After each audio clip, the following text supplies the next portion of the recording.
Assalamualaikum warahmatullahi wabarakatuh.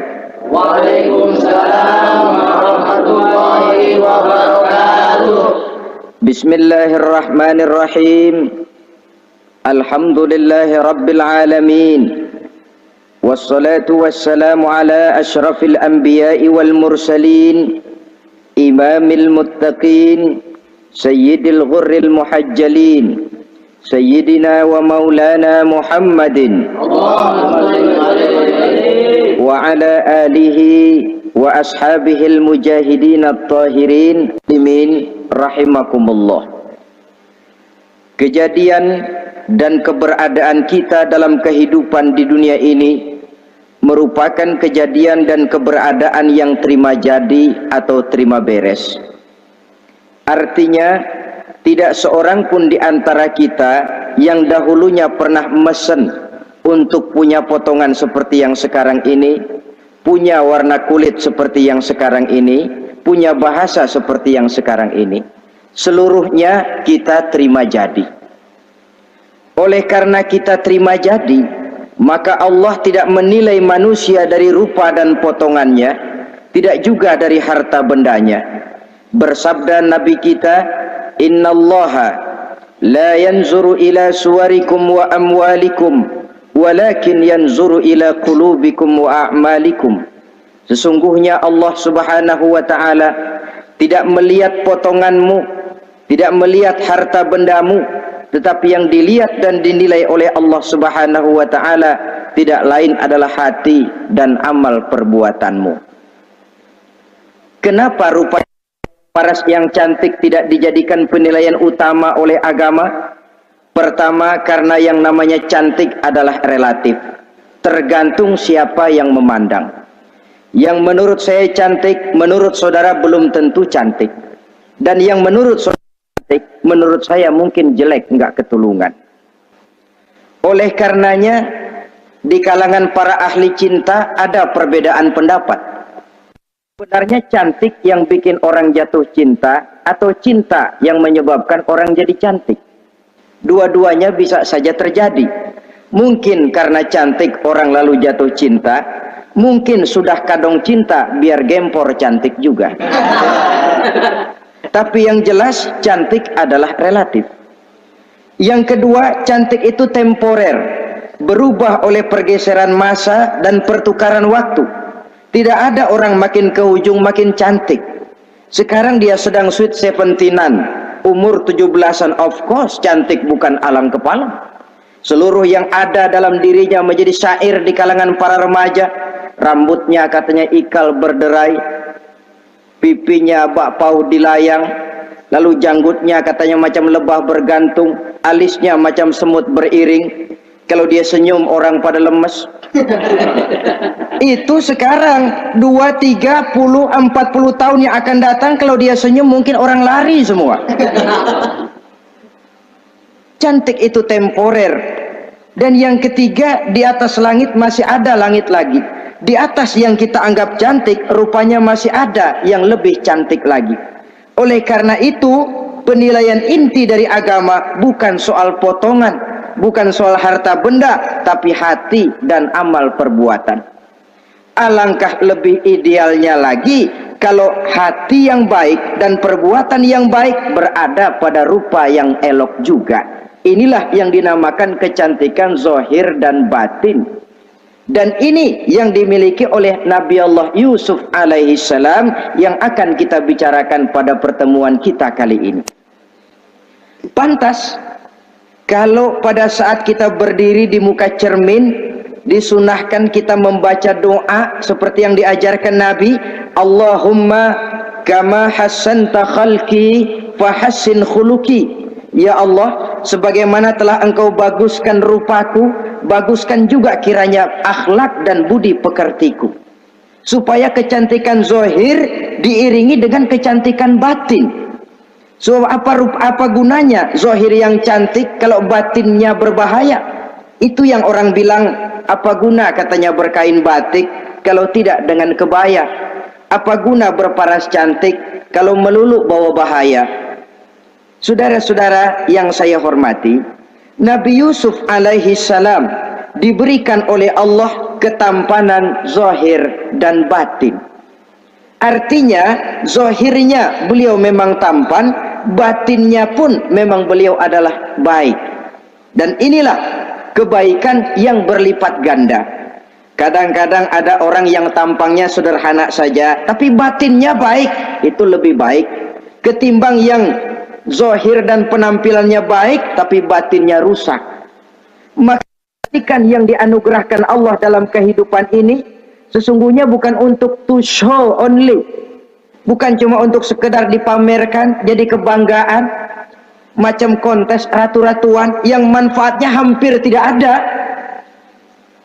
Kecantikan untuk disyukuri, kecantikan untuk digunakan kepada hal-hal yang bermanfaat sesuai dengan perintah dari yang memberikan kecantikan itu.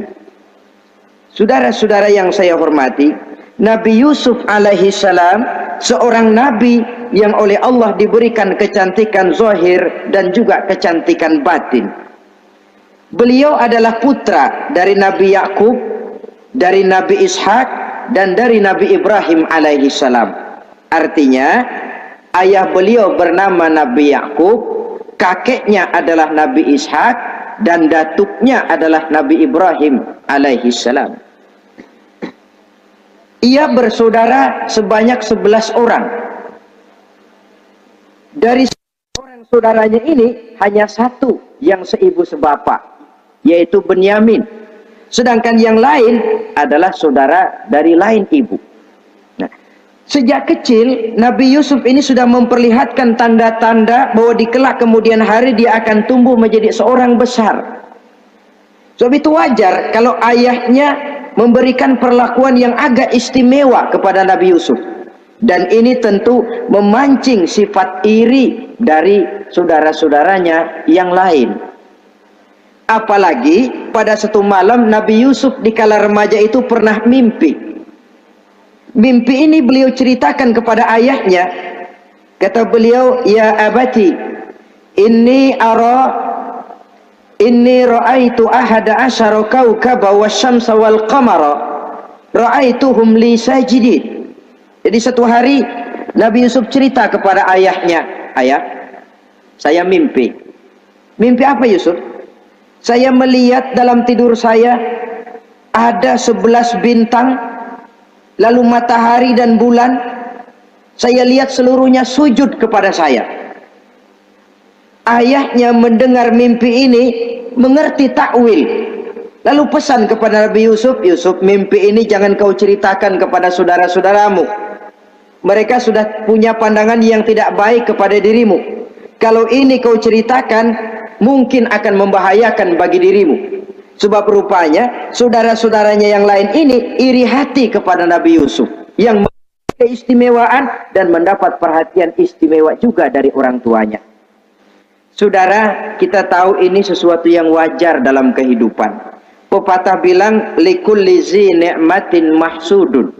Tiap kali kita mendapat suatu nikmat, bakal ada orang yang hasud, iri hati, dengki. Itu watak kehidupan. Kalau kita jatuh miskin, orang tepuk tangan. Kalau kita jadi kaya, orang tanya berdukun kemana. Wajar saja, likulli zi ni'matin mahsudun. Tiap kali kita mendapat suatu nikmat, tentu ada yang hasud, ada yang iri, ada yang tidak senang. Begitu juga halnya dengan saudara-saudara Nabi Yusuf alaihi salam. Dan watak iri hati ini tidak cuma tinggal iri hati, mereka buktikan lewat tindakan konkret. Suatu hari mereka musyawarah, saudara-saudara yang iri ini. Saudara-saudara, bapak kita nggak adil. Masa Yusuf mendapat perlakuan istimewa? Wa nahnu usbah, sedangkan kita ini golongan yang lebih besar. Dari 12 orang anaknya, masa cuma satu Yusuf yang mendapat perlakuan lebih istimewa? Kita ini yang 11 dianggap angin apa? Nggak adil abah kita ini. Iya, tapi caranya bagaimana? Apa kita omelin bapak? Jangan. Habis Yusuf singkirin. Kalau Yusuf nggak ada, kan anaknya tinggal kita. Praktis perhatiannya seluruhnya akan tercurah kepada kita. Nah, saya ingatkan, bahwa hasud sering mendorong orang untuk melakukan segala macam cara. Artinya orang itu kalau sudah dibakar sifat dengki, iri hati, dia rela melakukan apa saja. Pertama, agar nikmat yang ada pada diri orang lain hilang. Yang kedua, supaya nikmat itu pindah kepada dirinya. Andai kata tidak pindah kepada dirinya, ya hilang sajalah, jangan orang lain yang dapat nikmat. Ini watak hasud. Ingin nikmat orang lain pindah kepada dirinya atau hilang walaupun tidak pindah kepada dirinya, tapi yang bersangkutan tidak lagi mendapat nikmat. Untuk itu segala macam cara akan dilaksanakan. Ini dicontohkan dari usaha yang dilaksanakan oleh saudara-saudara Nabi Yusuf alaihissalam. Oke, setuju, kita singkirkan Yusuf. Tapi caranya bagaimana? Gampang. Bunuh saja. Kalau bunuh sih rasa-rasanya tidak sampai hati membunuh Yusuf. Lalu bagaimana? Kita kucilkan saja dia. Kita asingkan dari sini, kita buang jauh-jauh supaya dia tidak ada lagi kelihatan dalam pandangan Abah. Kalau dia sudah tidak ada dalam pandangan Abah, yang dilihat cuma kita dan seluruh kasih sayangnya akan tercurah kepada kita semua. Nah, setujulah kalau itu. Caranya nanti kita atur belakangan. Jadi satu hari permisilah saudara-saudaranya ini kepada Nabi Yakub, Abah, kami permisi mau pergi main-main dan Yusuf akan kami ajak. Kata Nabi Yakub, saya khawatir. Nabi Yakub sudah melihat gelagat yang tidak baik, sudah ada semacam firasat. Saya khawatir kalau Yusuf kau bawa, nanti dia akan kena celaka atau dimakan oleh serigala, sedangkan kamu nanti akan lalai. Kata anak-anak yang lain, percaya dah Pak, saya akan jaga. Saya kan saudaranya, masa tega membiarkan Yusuf celaka atau dimakan serigala. Pokoknya aman, sip dah.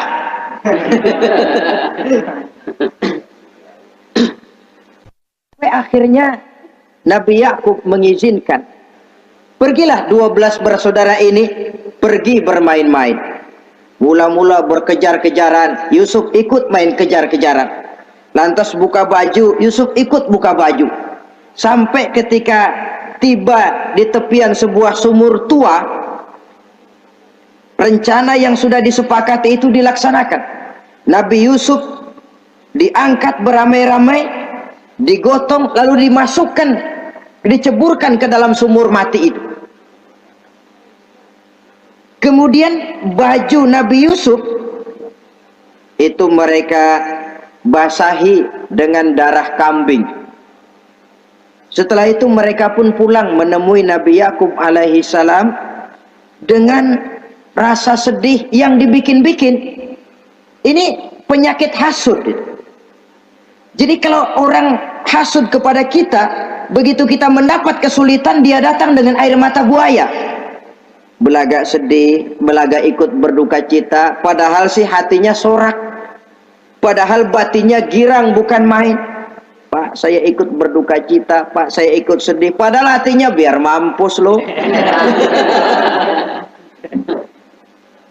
Ini yang dilakukan oleh saudara-saudara Nabi Yusuf.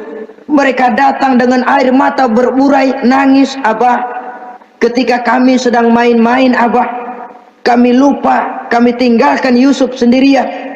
Ketika kami balik, kami cuma mendapati bajunya sudah berlumur darah. Barangkali saudara kami Yusuf dimakan oleh serigala. Nabi Yakub tercenung. Ternyata firasatnya adalah benar. Baju Nabi Yusuf itu yang berlumur darah kambing, buatan saudara-saudaranya yang hasud tadi, diciumi dan dipeluk oleh Nabi Yakub. Kepedihan seorang ayah yang ditinggalkan oleh anak tercintanya. Saudara, adapun Nabi Yusuf alaihi salam tercebur di sumur mati itu. Sampai pada satu hari ada khalifah, ada kafilah niaga dari negeri Madian hendak menuju ke negeri Mesir, lewat di tempat itu. Ketika salah seorang mereka bernama Malik bin Dho'ar hendak mengambil air, timba diturunkan ke dalam sumur. Begitu diangkat, ini air kok berat amat. Makin diangkat, makin berat, sampai di atas bukan air, orang isinya. Ada orang di ember. Dia lihat rupanya sangat tampan, elok, cantik. Ini barangkali anak bangsawan ini. Parasnya begini cantik, begini tampan. Ini kalau dijual di Mesir nanti tentu harganya mahal nih. Order nih, objek. Maka dibawalah Yusuf ini ke negeri Mesir. Setibanya di sana diperjualbelikan sebagai budak belian. Nah, nasib baik rupanya Yusuf ini ketika terjadi pelelangan dibeli oleh seorang pembesar istana, seorang menteri yang bernama Kitfir. Kitfir melihat, ini cantik anak remaja ini. Tampangnya elok, parasnya indah, kelihatannya budi pekertinya pun halus. Kita ambil saja ini, kata Kitfir kepada istrinya Zulaikha. Kita angkat dia jadi anak, siapa tahu nanti dia memberikan manfaat yang besar bagi kita. Baiklah, baiklah. Dan sejak saat itu Yusuf dipelihara di rumah Kitfir dalam istana yang tinggal bersama istrinya Zulaikha. Menurut satu riwayat 10 tahun lamanya Nabi Yusuf tinggal di tempat Kitfir. Dan selama 10 tahun itu tentu terjadi perkembangan baik jasmaninya maupun rohaninya. Dari anak-anak ia berubah menjadi remaja, lalu meningkat ke arah dewasa. Makin matang kedewasaannya, makin tampan dan elok parasnya, makin cantik budi pekertinya, ditempa oleh watak kenabian yang disiapkan oleh Allah Subhanahu wa ta'ala. Sehingga tidak heran ketampanan Nabi Yusuf ini lalu jadi buah bibir di kalangan istana. Tidak cuma anak perempuan bangsawan, tidak cuma istri para penguasa, sampai kepada kelompok orang awam selalu berandai-andai, kalau saja andai kata umpama saya bisa berdampingan dengan Yusuf, kalau saja kata-kata kalau saja ini keluar dari perempuan-perempuan yang melihat Yusuf alaihissalam. Dan yang unik, kecantikan Nabi Yusuf itu kalau dia berdampingan dengan orang yang jelek, si jelek ini ikut sedikit cantik.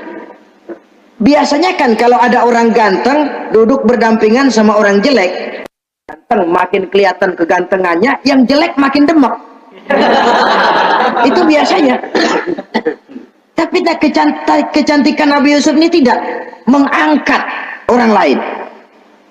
Nah, rupanya yang tertarik kepada ketampanan Nabi Yusuf ini tidak cuma perempuan-perempuan lain, juga termasuk Siti Zulaikha, istri daripada Kitfir, yang merupakan ibu angkatnya. Kalau pada mulanya Zulaikha merawat Nabi Yusuf sejak kecil dengan harapan nanti akan membawa manfaat, setelah dilihatnya makin lama makin tampan, makin lama makin cantik, makin lama makin rupawan, berubah rupanya rasa kasih sayang seorang ibu menjadi kasih sayang seorang perempuan kepada laki-laki. Dia merindukan saat-saat di mana dia bisa mencurahkan rasa hatinya itu kepada Nabi Yusuf alaihi salam. Hampir-hampir nyaris Zulaikha ini, kalau istilah anak muda barangkali, siang jadi kenangan, malam jadi impian. Kemanapun dia pergi, bayangan Yusuf juga yang selalu menggodanya. Selalu ditunggunya saat-saat yang mungkin untuk dia bisa menyampaikan hasrat hatinya kepada Nabi Yusuf alaihi salam. Dan saat itu pun datang. Satu hari Kitfir harus menghadiri persidangan negara. Rumah besarnya lenggang, para pembantu kebetulan tidak seorang pun ada di dalam. Inilah saat yang ditunggu-tunggu oleh Zulaikha.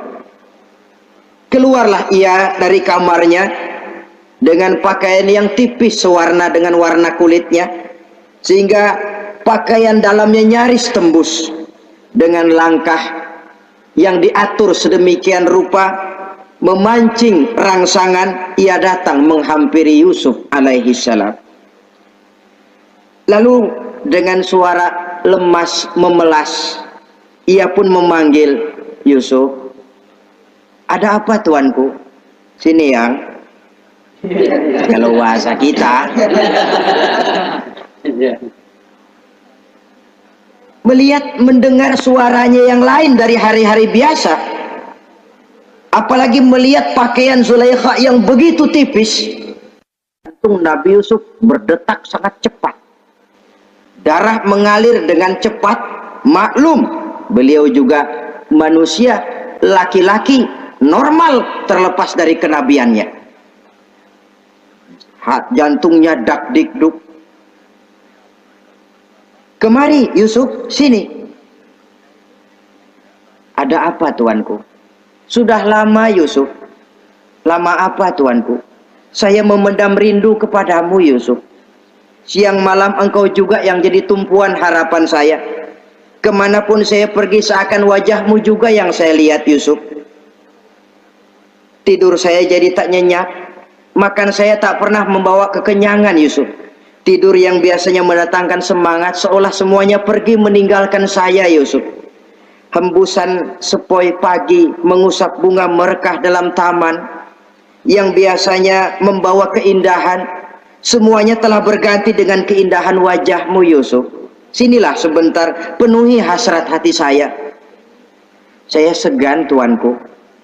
Segan kenapa Yusuf?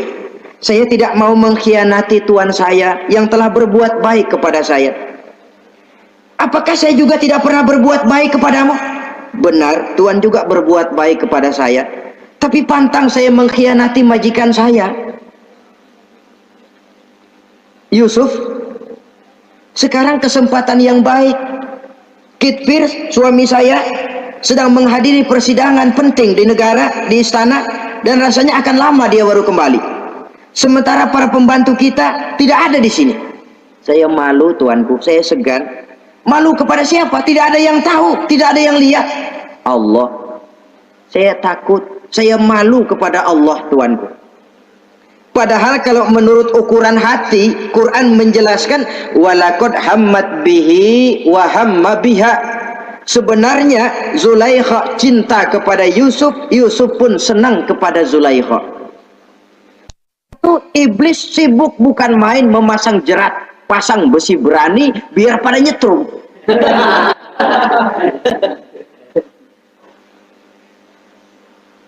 Zulaikha senang Yusuf, Yusuf sebenarnya pun secara manusiawi menyenangi Zulaikha. Walaula an ra'a burhana rabbih. Tapi Yusuf ketika itu melihat larangan Allah, peringatan Allah. Seolah-olah dia lihat Allah mengatakan, Yusuf, ini letter S, dilarang parkir di sini.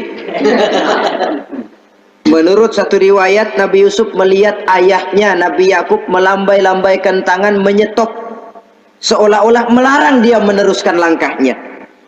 Riwayat lain menjelaskan seolah-olah Nabi Yusuf dibisiki oleh malaikat Jibril, Yusuf, kalau kamu kalah sekarang, kamu sama saja gajah kemasukan semut di kupingnya terus mati. Tapi kalau kamu menang, kamu adalah gajah yang tidak terkalahkan. Ada semut mati oleh, ada gajah mati oleh semut. Alangkah memalukan. Binatang yang begitu besar jatuh hanya oleh binatang yang begitu kecil. Artinya apa? Kau akan jadi orang besar Yusuf. Apakah harus gagal dan jatuh cuma karena bujuk rayu seorang perempuan macam ini? Satu riwayat menjelaskan semacam itu. Sehingga mantap Yusuf, maaf tuanku, saya malu kepada manusia, saya malu kepada majikan, tapi saya lebih malu lagi kepada Allah. Saat ini majikan tidak tahu, orang seorang pun tidak ada yang lihat, tapi Allah pasti lihat. Itu yang saya malu. Ah Yusuf, jangan sok kalem. Mumpung situasi mengizinkan, mubazir nih. Zulaikha pun berangkat pergi ke tempat pembaringan, ke tempat tidur. Lalu dengan pose yang merangsang, aduhai, melambai-lambaikan tangannya, hai tanak, Yusuf sini, Yusuf kemari. Nabi Yusuf dipelihara oleh Allah. Ketika Nabi Yusuf tetap menampakkan keengganannya, Zulaikha jadi berang. Ya namanya istri pembesar ditolak oleh anak muda yang menurut penilaian dia nggak ada apa-apanya. Lu kan kecemplung di sumur, gua pungutin. Cuma sekedar segini aja nggak mau nurutin, kebangetan amat. Bukan Zulaikha kalau nggak nekat. Dia bangun dari pembaringannya, gemes, dia hampiri Yusuf. Kalau cara kita diunyeng Yusuf itu. Dipaksa Nabi Yusuf berlari ke arah pintu, ditarik bajunya dari belakang oleh Zulaikha, sobek belakang bajunya ini. Begitu baju sobek, pintu terbuka, Kitfir suami Zulaikha datang. Orang Arab bilang yumsak mablul, ketangkep basah. Ketangkep basah. Merah pada muka Zulaikha, sementara Kitfir pun matanya merah. Tapi Nabi Yusuf tenang-tenang saja. Ya wong nggak salah, tenang-tenang saja Nabi Yusuf. Bukan tenang karena pengalaman, tenang karena memang tidak berbuat yang negatif. Kadang-kadang ada juga yang tenang tapi pengalaman. Oh buaya itu. Sudah ketahuan kepentok, ketangkep hansip, anteng aja. Itu bukan nggak salah, badak. Nabi Yusuf tenang karena memang tidak berbuat salah apapun. Nabi Yusuf tenang karena yakin dirinya benar, sehingga mantap menghadapi kedatangan Kitfir yang sangat tiba-tiba itu. Adapun Zulaikha ketika melihat suaminya berdiri di muka pintu, cepat-cepat dia berubah siasat. Inilah salah satu kelihayan makhluk bernama perempuan. Dia pandai bersalin rupa, dia pandai bermain minyak di atas air. Melihat suaminya datang, roman mukanya pun menjadi sedih, air mata berurai membasahi pipi. Papa, katanya. Apa balasan bagi orang yang mau menistakan istri papa? Maksudmu apa, Zulaikha? Yusuf gile. Dia mencari kesempatan dalam kesempitan. Dia mau menodai kehormatan saya. Dia hendak memperkosa saya. Kata Nabi Yusuf, bukan saya, Tuan. Saya enggak. Yang benar Yusuf, enggak. Zulaikha yang memaksa saya. Betul Zulaikha, tidak, Yusuf yang memaksa saya. Sampai akhirnya salah seorang dari isi rumah itu memberikan jalan keluar. Tuan Kitfir, begini saja, sulit memang untuk dilacak kebenarannya, cuma periksa saja baju Yusuf. Kalau bajunya sobek di belakang, Yusuf benar, Zulaikha salah. Kalau baju Yusuf sobeknya di depan, Zulaikha yang benar, Yusuf yang salah. Nah, apa artinya itu? Kalau bajunya sobek di belakang kan artinya Yusuf kabur, ditarik dari belakang. Tapi kalau bajunya sobek di depan, itu artinya Zulaikha nyakar-nyakarin baju Yusuf dari depan. Lihat saja, pokoknya kalau bajunya sobek di belakang, Yusuf benar, Zulaikha salah. Kalau baju Yusuf sobek di depan, Yusuf salah, Zulaikha benar. Ketika diperiksa, dicek bajunya, betul sobek di belakang. Artinya Yusuf benar, Zulaikha yang salah. Kata Kitfir, Zulaikha, jelas sudah bagaimana kejadian yang sebenarnya. Oleh karena itu, bertaubatlah kamu kepada Allah. Dan kau Yusuf, jangan ceritakan peristiwa aib ini kepada siapapun, untuk menjaga nama baik kita bersama. Baik Tuan. Saudara-saudara kaum muslimin yang saya hormati, tapi ya bagaimana, serapi-rapinya menyimpan barang busuk, toh akhirnya tercium juga. Gosip ini Akhirnya tersiar di mana-mana, terutama di kalangan para pembesar. Sehingga kalau kumpul para istri pejabat, Zulaikha jadi bahan gunjingan. Kan main bini menteri demen sama budaknya. Nggak salah apa tuh? Jadi bahan ejekan. Ya sebab tentu ukuran mereka yang belum pernah ngelihat Yusuf, kalau duren ketemu duren dong. Masa duren ketemu ketimun ya bonyok. Artinya nggak seimbang. Masa istri bangsawan tergila-gila sama anak angkatnya, sama budak beliannya, nggak masuk rasio itu. Zulaikha dengar berita macam itu, sampai dalam hatinya, pantas saja kamu ngenyek saya, kamu meremehkan saya karena kamu belum pernah lihat potongan Yusuf bagaimana. Akhirnya dalam hati Siti Zulaikha ini timbul semacam dendam. Suatu saat gua kerjain loh. Caranya gimana? Satu hari para istri bangsawan ini diundang ke tempat Siti Zulaikha, duduk di satu ruangan luas. Setelah duduk dihidangkan makanan. Makanannya aneh, cuma buah sama pisau. Ketika buah dan pisau sudah siap, satu orang satu, satu orang satu, satu orang satu. Ketika mereka sedang mengupas itu, Zulaikha berkata kepada Nabi Yusuf, Yusuf, kau jalan dari sini ke sana, melintas kayak peragawati gitu. Untuk apa Tuhan? Pokoknya jalan aja dah. Nabi Yusuf jalan. Sejak beliau melangkah ke ruangan itu, semua mata perempuan-perempuan bangsawan yang lagi ngupas buah, semuanya tertuju kepada Yusuf. Ada yang matanya emang buluk, makin buluk. Ada yang ngeliatin campur mulutnya menganga. Apa kata mereka?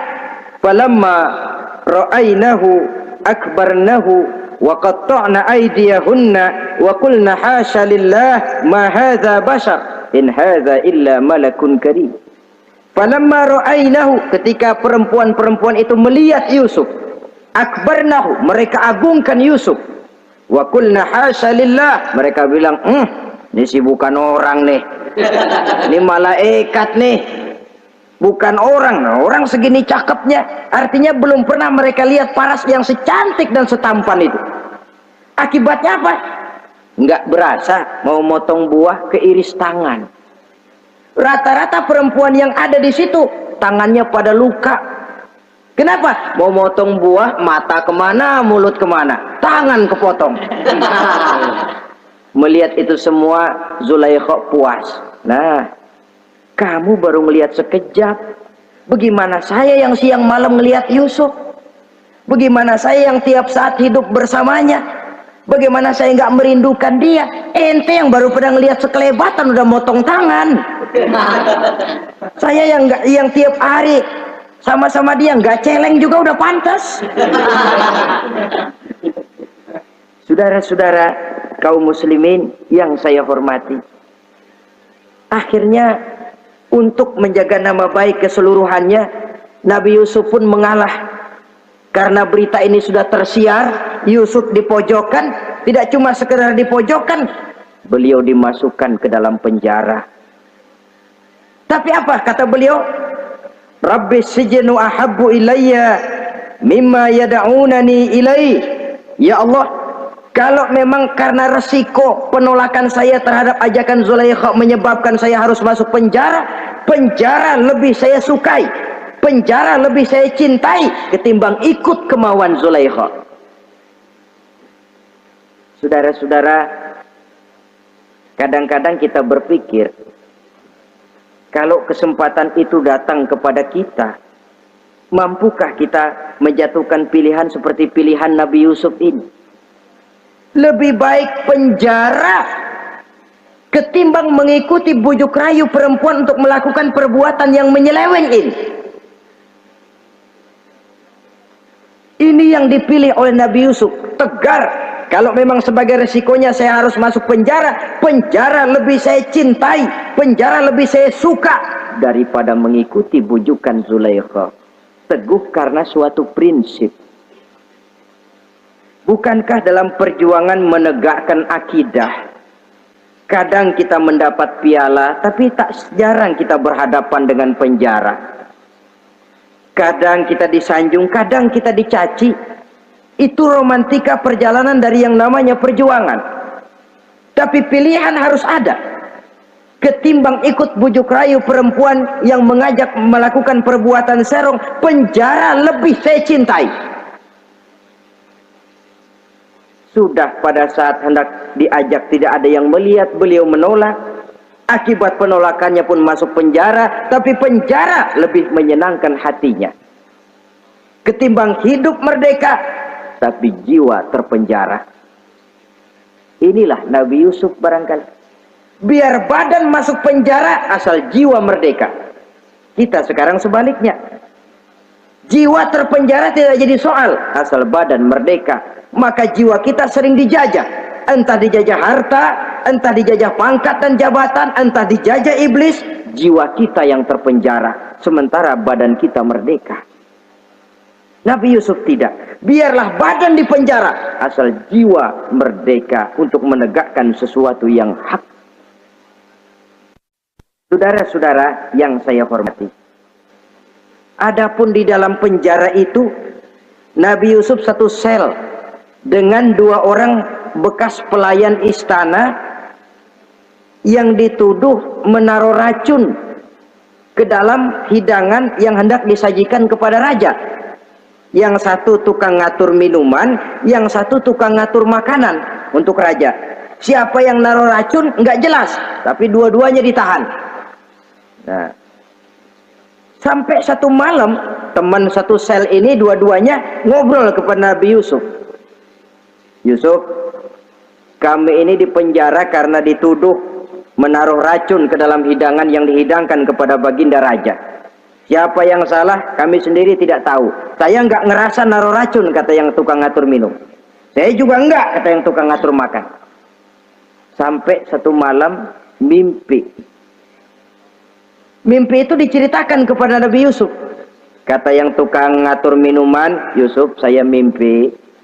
Saya memeras anggur, lalu menghidangkannya kepada baginda raja. Apa arti mimpi saya? Kata yang tukang hidangin makanan, kalau saya Yusuf, saya ngimpi menjunjung roti di atas kepala saya, itu roti dipatokin burung. Apa arti mimpi saya? Saudara-saudara, Nabi Yusuf tersenyum. Adapun kamu yang mimpi memerah anggur, kamu akan keluar dari penjara bebas dan akan kerja lagi di istana.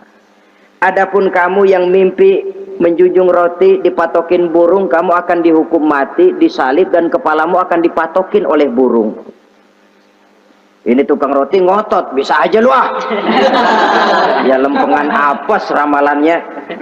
Ya bukan soal bisa nggak bisa, lihat aja kenyataannya. Cuma kepada kamu yang tukang ngatur minuman, saya pesan, kalau nanti kamu bebas kembali di istana raja, tolong ceritakan ehwal saya kepada baginda raja ini. Saya mendekam di penjara ini tanpa berbuat salah apapun. Baik, insya Allah Yusuf. Dan ketika persidangan memutuskan seperti tepat yang diramalkan Nabi Yusuf, si tukang menghidangkan makanan dihukum mati, si tukang menghidangkan minuman kembali kerja di istana. Tapi begitu kerja, dia lupa sama pesan Nabi Yusuf. Itu biasanya watak orang memang begitu. Kalau dalam keadaan kepepet, macam-macam janjinya. Begitu keadaannya longgar, lupa sama janjinya. Sehingga ada pepatah katanya, nolongin anjing kejepit. Waktu kejepit, kaing-kaing minta ditolongin. Begitu udah rapi ditolongin, yang nulungin bisa digigit. Saudara hadirin yang saya hormati, sampai bertahun-tahun Nabi Yusuf mendekam dalam penjara. Tapi itulah yang menambah kedewasaannya. Maka orang beriman ya, yang mantap nilai imannya, tempat tidak jadi soal. Kadang-kadang dia merasakan penjara lebih indah dari alam terbuka. Banyak orang-orang beriman yang justru di penjara menghasilkan karya-karya besar. Kita tahu misalnya almarhum Hamka justru di penjara bisa menyelesaikan tafsir Al-Azharnya, salah satu karya besar pujangga terkemuka ini. Macam Hasan Al-Banna, Abdul Qadir Audah, dan banyak lagi tokoh-tokoh Ikhwanul Muslimin merasakan justru penjara itu bagaikan sorga. Kenapa? Mereka yakin di penjara untuk sesuatu yang benar, maka tempat tidak pernah jadi masalah. Kalau jiwa merdeka puluhan tahun mendekam di penjara, tidak akan merupakan satu rasa yang lama. Kenapa? Jiwa tidak bisa dibatasi oleh ruangan 2x3 meter. Jiwa yang merdeka tidak bisa dibatasi dengan teralis besi. Jiwa yang merdeka tidak bisa dibatasi dengan dinding tembok yang tebal. Jiwa yang merdeka mengembara, melanglang buana, mencari idealisme yang ada dalam dirinya. Itu yang dirasakan oleh Nabi Yusuf alaihi salam. Untungnya satu malam raja ngimpi. Untungnya ini ngimpinya luar biasa. Ada 7 ekor lembu gemuk-gemuk makanin 7 ekor lembu yang kurus-kurus. Lalu ada 7 batang gandum yang isinya gemuk-gemuk. Ada 7 batang gandum yang sudah layu-layu. Nah, pagi-pagi ini seluruh dukun-dukun istana dikumpulin, para ahli nujum apel menghadap baginda raja. Nujum, dukun, ada apa tuan raja? Tadi malam saya ngimpi ada 7 ekor lembu gemuk-gemuk memakan 7 ekor lembu yang kurus-kurus. Coba takwilkan apa arti mimpi saya itu. Dukun kata, baru tumben nih aku dengar mimpi begini. Kata Nujum ditanya Nujum godek. Ah, tuan raja itu mah kembang tidur aja kali ah. Tidak seorang pun yang mampu mentakwilkan arti mimpi baginda. Sampai tukang minuman dengar lapor, tuan raja, ada apa, mas? Saya waktu di penjara ada seorang anak muda namanya Yusuf, dia mentakwilkan mimpi saya dan pas seperti takwilnya. Ah, panggil Yusuf. Dipanggil Yusuf, dibukain pintu penjara, masuk tukang anggur, tukang minuman ini. Yusuf, ente, iya. Kemana aja? Itu dia Yusuf, kelupaan. Iya, kalau kelupaan sehari 2 hari barangkali bisa ditolerir, kelupaan bisa tahunan. Cuma begitu dengar ada mimpi, pikir tukang minuman, ah kali aja ini Yusuf bisa takwilkan, kan jasa saya nemuin Raja sama Yusuf kan, komisi lumayan. Begini Yusuf, baginda raja mimpi begini-begini, barangkali kau bisa takwilkan, kau dipanggil menghadap tuan raja. Berangkatlah Yusuf menghadap tuan raja. Sesampainya di sana, mohon maaf tuan raja, menurut takwil saya, arti mimpi tuan raja itu akan datang satu masa di mana 7 tahun lamanya negara ini subur, makmur, aman, tentram, gemah, repah, loh jenawi, toto tentrem, kertora harjo. Tapi akan datang setelah itu 7 tahun lamanya di mana musim kemarau membahana, tanah menjadi kering, gagal, rakyat diancam kelaparan. Dan kita harus siap-siap untuk itu. Itu takwil mimpi Tuhan. Caranya bagaimana Yusuf mengatasi krisis kelaparan ini? Ya kita bikinlah gudang-gudang untuk menyimpan makanan. Kalau lagi panen jangan mumpung. Ingat pada suatu saat kita akan paceklik. Sehingga kata orang-orang tua dulu, kalau lagi sehat ingat dong bakalan sakit. Kalau lagi kaya ingat dong bakalan miskin. Semuanya itu milik daripada kehidupan. Tidak ada orang yang ketawa terus dalam hidup. Tidak ada orang yang nangis terus. Semuanya silih berganti, datang pergi, patah tumbuh hilang berganti. Dunia hari ini bikin kita ketawa, besok dia buat kita menangis. Hari ini dibuatnya kita senyum, besok dibuatnya kita berurai urai air mata. Hari ini dijadikannya kita kaya, besok dijadikannya kita kere. Pantas kalau orang bilang wamal hayatud dunya, Allah mengatakan wamal hayatud dunya illa lahun wa la'ib. Hidup dunia ini cuma sandiwara. Tiap kita sekarang sedang memegang peranan. Ketika memegang peranan, ya jadi orang kaya peranan, jadi kiai peranan, jadi jenderal peranan. Sama saja dengan wayang golek. Gatot Kaca yang bertulang kawat berotot baja, punya ajian Braja Musti, gagah perkasa, bisa terbang di angkasa. Hebat, perkasa Gatotkaca. Kapan? Waktu dipegang dalang. Betul apa benar? Gagahnya Gatotkaca, sakti mandragunanya sang Gatotkaca. Kapan itu? Waktu dipegang dalang. Begitu peranannya selesai, sama dalang dimasukin ke kotak, diem aja Gatotkaca. Terbang kek enggak, diem aja. Begitulah kehidupan ini. Gagah kita menyandang bintang 4 di pundak. Gagah kita membawa harta yang banyak. Gagah kita membawa jabatan ini dan itu. Waktu oleh sang sutradara dimasukkan ke dalam lubang yang luasnya tidak lebih 1 kali 2 meter, enggak bekutik.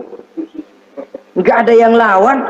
Jenderal yang berbintang 4 dilonjorin, dia yang lihat anteng aja. Habis peranan, sudah sampai di situ. So itu wajar. Kata Nabi Yusuf, kalau lagi panen, ingat pada suatu saat kita akan paceklik. Jangan giliran panen besar. Di daerah-daerah kita lihat sudah panen pesta pora. Bukan bersyukur kepada Allah, tapi kegembiraan itu diwujudkan dalam bentuk lain. Tontonan yang membuat lupa diri, bermabuk-mabukan. Sehingga kadang-kadang kalau di daerah itu katanya kalau musim panen, musim kawin. Musim paceklik, musim cerai. Saudara-saudara kaum muslimin yang saya hormati, karena itu dalam satu hadis Nabi ingatkan, ta'arraf ilallah firraha ya'rifka fisyiddah. Ingatlah kepada Allah di waktu kamu senang, supaya Allah ingat kepadamu waktu kamu susah. Kalau waktu senang kita lupa kepada Allah, ya wajar. Kalau waktu susah Allah juga lupain kita. Dalam terjemahannya dengan kehidupan beragama, wa man a'rada an zikri fa inna lahu ma'isyatan dhanka wa nahsyuruhu yaumal qiyamati a'ma.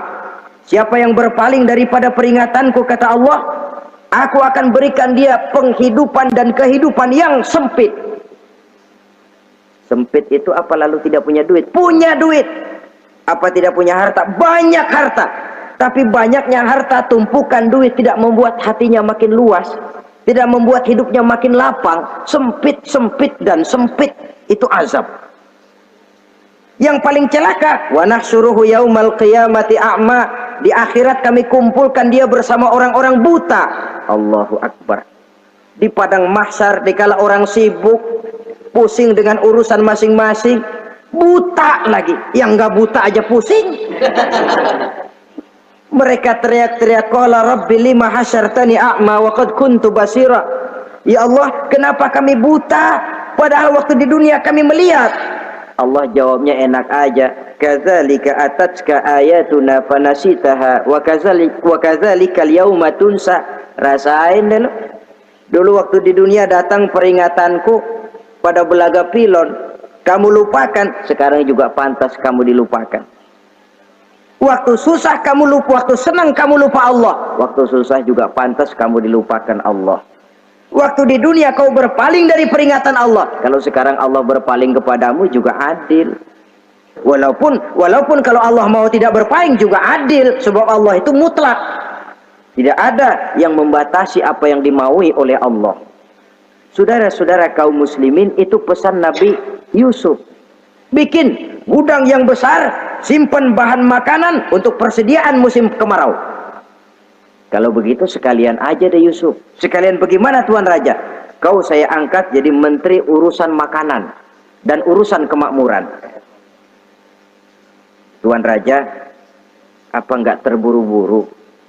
Kau bisa mentakwilkan mimpi saya, bahkan kau bisa mencari jalan keluar. Ini sudah sesuatu yang menguntungkan Yusuf. Mencari jalan keluar ini pemikiran yang menteri saya belum bisa berpikir kayak kamu. Sudah, kau pegang jabatan ini. Nabi Yusuf tidak minta, diberikan. Dan memang ada pesan, jangan memberikan jabatan kepada orang yang meminta. Tuh, kalau orang sudah minta tentu ada pamrih dan ada tendensi. Jangan memberikan jabatan kepada orang yang banyak ngeluarin duit untuk mencapai jabatan itu. Sebab apa? Kalau orang mendapat satu jabatan karena banyak ngeluarin duit, maka pekerjaan pertama yang akan dilakukan setelah mencapai jabatan itu ialah dia akan berpikir, bagaimana caranya biar modal gua pulang. Orang jadi gubernur, jadi menteri karena banyak ngeluarin duit, belum dia sempat kerja buat kepentingan rakyatnya, dia lebih dulu akan berpikir bagaimana duit yang saya keluarin supaya pulang. Sisanya kalau ada, barulah untuk kepentingan rakyat, itu pun kalau keburu.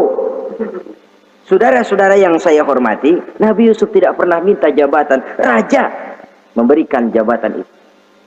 Dan tepat seperti takwil beliau, musim kemarau datang, rakyat dilanda kelaparan, lalu berbondong-bondong ke istana mencari bahan makanan. Yusuf langsung mendrop bahan makanan ini. Alhasil saudara-saudara, bahaya kelaparan ini sampai juga ke daerah tempat di mana Nabi Yakub tinggal. Lalu beliau utus anak-anaknya. Saya dengar di negeri Mesir ada seorang menteri muda yang tampan dan baik hati. Pergilah kau ke sana dan mintalah makanan darinya. Berangkatlah mereka ini. Saudara-saudara, Nabi Yusuf lihat, ini saudara-saudara saya ini yang dulu nyeburin saya ke sungai. Sekarang pada antri minta jatah makanan.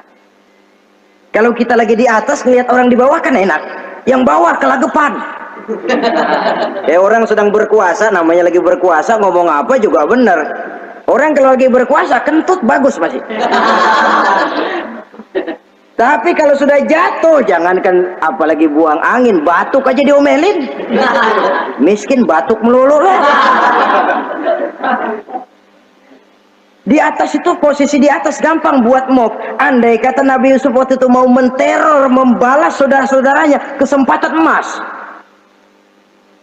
Tapi memang hatinya hati yang mulia, jiwanya jiwa yang besar. Diberinya saudara-saudaranya itu makanan, tapi dia tidak memperkenalkan diri dan saudaranya pun tidak mengenali kalau itu Yusuf. Kalau kita kan yang enak, ingat nggak dulu saya diceburin ke sumur, sekarang gantian ya, ayo baris lo, gue ceburin atu-atu. Nabi Yusuf tidak, diberinya saudaranya makanan. Lalu pesan, lain kali kalau kemari lagi mau mengambil makanan, saudaramu yang namanya Benyamin bawa ke sini. Tanpa dia saya nggak mau ngasih makanan lagi. Ya sudah, pulang saudara-saudaranya ini lapor kepada Nabi Yakub. Abah, itu menteri pesan kalau kamu mau ngambil makanan lagi Benyamin harus dibawa. Kalau nggak dibawa kami nggak akan dikasih makanan. Nabi Yakub curiga lagi. Dulu Yusuf hilang. Sekarang nih Benyamin ini saudara sekandung Nabi Yusuf. Kalau yang lain satu bapak lain ibu, tapi dengan Benyamin ini satu ibu satu bapak. Ini Benyamin mau digituin lagi. Bagaimana? Pokoknya Pak, yang dulu-dulu kami udah tobat dah, sekarang mah bener-bener banget dah nih. Biasanya sekali lancung ke ujian itu seumur hidup orang nggak percaya. Sampai akhirnya Benyamin pun dibawa ke sana. Saudara-saudara yang saya hormati, terjadilah pertemuan Yusuf dengan Benyamin dan akhirnya saudara-saudaranya ini dijelaskan siapa menteri itu sebenarnya, diminta menjemput Nabi Yakub. Bertemulah Nabi Yusuf dengan ayahnya Nabi Yakub alaihi salam. Adapun Kitfir sudah lama meninggal, Zulaikha pun sudah menjadi janda. Namun dalam jandanya dia tetap merindukan Yusuf siang dan malam, didambakannya kapan saat pertemuan akan terjadi. Sampai ketika satu hari didengarnya Yusuf akan meninjau satu daerah, dia sudah diri paling depan. Ketika Yusuf lewat, dia nyindir dengan katanya, Maha suci Allah yang memuliakan orang yang takwa dan menghinakan orang yang berdosa. Merasa ada sindiran, Yusuf nengok. Zulaikha kan? Iya Yusuf. Kitfir bagaimana? Sudah meninggal. Lalu keperluanmu apa sekarang? Saya cuma memerlukan engkau Yusuf. Saudara-saudara, Nabi Yusuf akhirnya kawin dengan Zulaikha yang cantik, menawan, dan rupanya setelah kawin itulah Nabi Yusuf baru tahu bahwa Kitfir ternyata tidak bisa berfungsi sebagai suami. Dengan kata lain, puluhan tahun Zulaikha kawin dengan Kitfir tetap perawan, utuh, awet. Rupanya Kitfir liwat terus dan numpang liwat, nggak pernah mampir. Dan sejak saat itu berbahagialah Nabi Yusuf dengan Siti Zulaikha. Kita ambil hikmah dari riwayat singkat ini. Pertama, kecantikan zohir lebih penting, kecantikan batin lebih penting dari kecantikan zohir. Alangkah lebih baik lagi kalau kecantikan zohir itu berpadu dengan kecantikan batin. Karena dalam pandangan Islam, Allah tidak menilai manusia dari rupa dan harta, tetapi dari hati dan amal perbuatan. Yang kedua, bahwa ujian dan cobaan yang diterima Nabi Yusuf tetapi dihadapi dengan ketabahan, pada akhirnya menghasilkan kebahagiaan. Kebahagiaan dunia dan kebahagiaan akhirat. Inilah saja pertemuan yang singkat ini, mudah-mudahan ada manfaatnya. Terima kasih atas segala perhatian, mohon maaf atas segala kekurangan. Wassalamualaikum warahmatullahi wabarakatuh. Waalaikumsalam warahmatullahi